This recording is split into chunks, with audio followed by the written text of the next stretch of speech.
Hello viewers, সবাইকে আমার রান্নার চ্যানেল সপ্তব্যঞ্জনে স্বাগত। এখন সারা বিশ্বে জুড়ে চলা ভয়াবহ করোনা যুদ্ধে আমরা সবাই সামিল।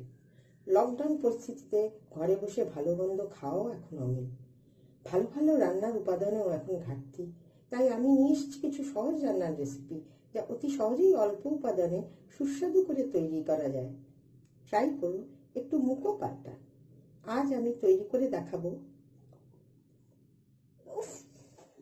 এটা তৈরি করতে লাগবে খুবই সামান্য উপকরণ। আমি নিয়েছি 1 বাটি মতো লাউ আর আলুর খোসা।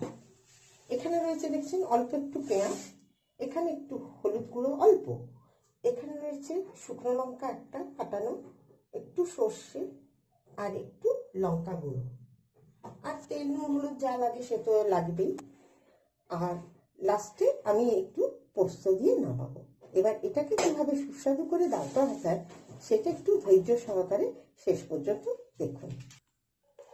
এবার আমি দিলাম এখানে 2 চামচ সর্ষের তেল। আপনারা স্বাদ বুঝে আর একটু বেশিও দিতে পারেন, সেটা 4 চামচও 4 চামচ দিতে পারেন। এবার আমি দিলাম একটা শুকনো লঙ্কা ফোড়ন, তার সঙ্গে দিলাম একটু সর্ষে,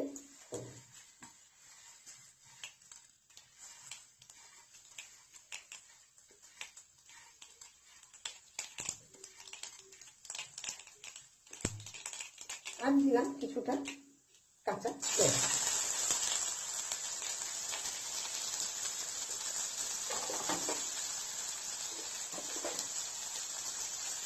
এবার এটা আমি ভাজতে থাকলাম।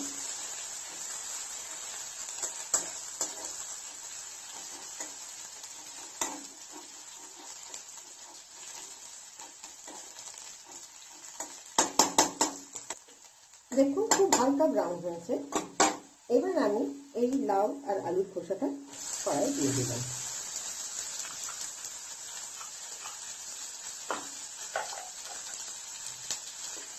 এখন আমি দেব আন্দাজ মতো নুন,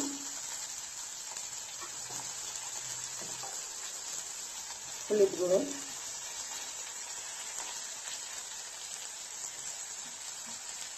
ও লঙ্কা গুঁড়ো।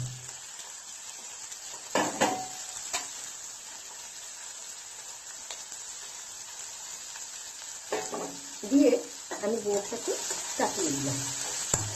এটাকে চাপা দিয়ে খুব মৃদু আঁচে করতে হবে, কারণ এটা সেদ্ধও হওয়া দরকার, তার সঙ্গে ভাজাও হওয়া দরকার। মাঝে মাঝে একটু জলের ছিটে দিলাম।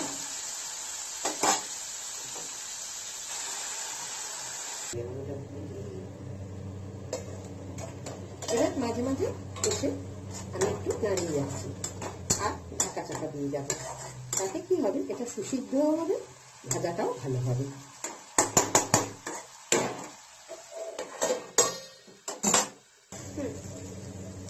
এবার আমি ফিরে এসেছি।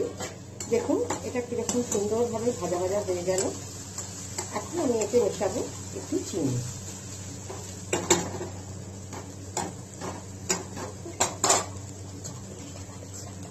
আমি কয়েকবার ঢাকা দিয়ে দিয়ে এটাকে করেছি, সেই জন্যই এটা নরম হয়েছে। এবার এটা দেখবেন চিনি দেবো আর পোস্ত দেবো, কত ক্রিস্পি হয়ে যাবে জিনিসটা।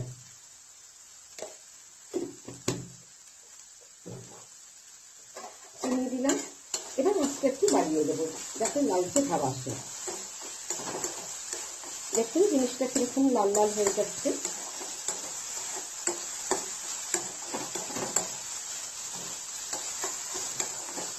এবার ছড়িয়ে দিচ্ছি দেখুন এর ওপর কিছুটা পোস্ত। এই পোস্তটা দেওয়ার কারণ এটা কি হবে, লাল লাল হবে ও মুচমুচে হবে। আপনারা দেখুন এটা কি হবে, পোস্তটা ওপরে রয়েছে, কিরকম লাল লাল হয়ে যাচ্ছে। এবার যত মুচমুচে হবে তত শুকনো ভাত দিয়ে মেখে খেতে এটা ভালো লাগবে।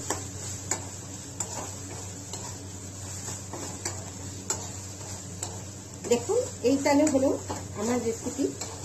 এবার আমি এটাকে সার্ভ করে আপনাদের দেখাবো।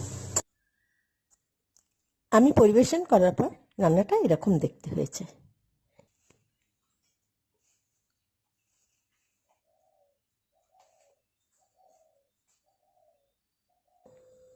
আমার রান্নাটা যদি ভালো লেগে থাকে তাহলে লাইক করবে, শেয়ার করবে, আর এইরকম ভিন্ন স্বাদে নানা রকম ভিডিওর নোটিফিকেশন পেতে বেল আইকনটাকে একবার টিপে দেবেন। প্রথম থেকে নমস্কার, ভালো থাকুন, সুস্থ থাকুন।